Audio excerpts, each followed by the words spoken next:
Vegetarianismo e os ditadores da fé. Sexta parte. A comida carne ou que seja vegetariana só consiste em pecado se a pessoa estiver em dúvidas ao ingerir se está ou não cometendo pecado. Não há pecado no comer carne, o pecado consiste ao duvidar se é ou não abençoado por Deus.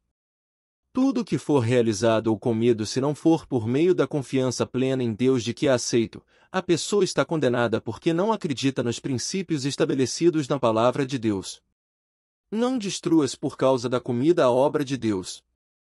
É verdade que tudo é limpo, mas mal vai para o homem que come com escândalo. Bom é não comer carne, nem beber vinho, nem fazer outras coisas em que teu irmão tropece, ou se escandalize, ou se enfraqueça. Tens tu fé? Tem-na em ti mesmo diante de Deus. Bem-aventurado aquele que não se condena a si mesmo naquilo que aprova. Mas aquele que tem dúvidas, se come está condenado, porque não come por fé, e tudo que não é de fé é pecado. Romanos 14, versículos 20 a 23. 21º. A doutrina que consiste na abstenção do alimento carne por ser o mesmo pecado, é doutrina falsa por não ter sustentação na palavra de Deus, é doutrina estranha aos princípios estabelecidos na palavra de Deus, ou seja, é doutrina das trevas. O coração diante de Deus é fortificado com a graça de Deus e jamais por abstenção de alimentos. Os que estão preocupando-se com alimentos estão perdendo tempo, este tipo de ensinamento não tem nenhum proveito espiritual e os que creem na abstenção do alimento carne estão vivendo doutrina fraca e inútil. Não vos deixeis levar em redor por doutrinas várias e estranhas, porque bom é que o coração se fortifique com graça, e não com alimentos que de nada aproveitaram aos que a eles se entregaram. Hebreus 13, versículo 9. 22º. O tipo de comida que ingerimos ou deixamos de ingerir não faz com que a pessoa torne-se agradável ou desagradável a Deus. Se a pessoa come não está fazendo nada importante e se ela deixa de comer não tem nenhuma vantagem sobre a que continua comendo. Alguém poderá questionar, Paulo está falando sobre alimentos dedicados aos ídolos. Mas, se observarmos, além de falar sobre ídolos é mencionado indiretamente variedades de alimentos.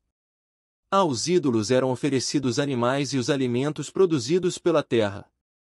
Ora, a comida não nos faz agradáveis a Deus, porque, se comemos, nada temos de mais, se não comemos, nada nos falta. 1 Coríntios 8, versículo 8. 23º. Foi de bom grado ao entendimento do Espírito Santo e aos líderes da Igreja de Deus Apostólica a não impor o estilo de vida ditatorial aos conversos gentílico. Foi estabelecido pelo Espírito Santo aos crentes da Nova Aliança apenas estas regras a serem obedecidas: não se envolver com as coisas sacrificadas aos ídolos, não comer sangue, não comer carne sufocada que é uma forma de matar o animal apenas puxando o pescoço ou sufocando, não se envolver com a prostituição. Abstendo-se destas coisas o cristão vive de forma agradável para Deus. Como podemos observar, Deus jamais proíbe o alimento carne e se o fizesse estaria entrando em contradição. A verdade jamais entra em contradição, somente a mentira. Na verdade pareceu bem ao Espírito Santo e a nós, não vos impor mais encargo algum, senão estas coisas necessárias, que vos abstenhais das coisas sacrificadas aos ídolos, e do sangue, e da carne sufocada, e da prostituição, das quais coisas bem fazeis se vos guardardes. Bem vos vá. Atos 15, versículo 28 a 29. 24º.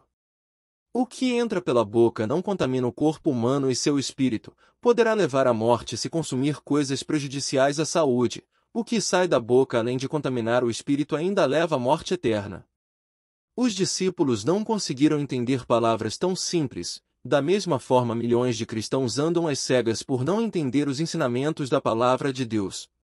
O que contamina o homem não é o que entra na boca, mas o que sai da boca, isso é o que contamina o homem.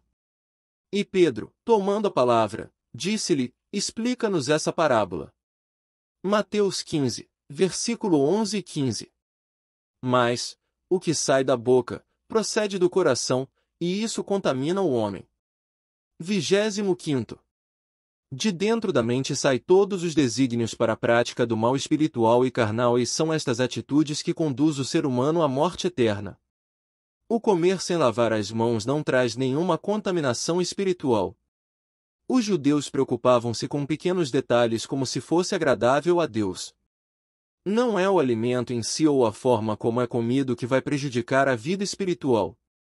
Porque do coração procedem os maus pensamentos, mortes, adultérios, prostituição, furtos, falsos testemunhos e blasfêmias. São estas coisas que contaminam o homem, mas comer sem lavar as mãos, isso não contamina o homem. Mateus 15, versículos 18 a 20. Continua. Autor: Eurias Rodrigues Carneiro.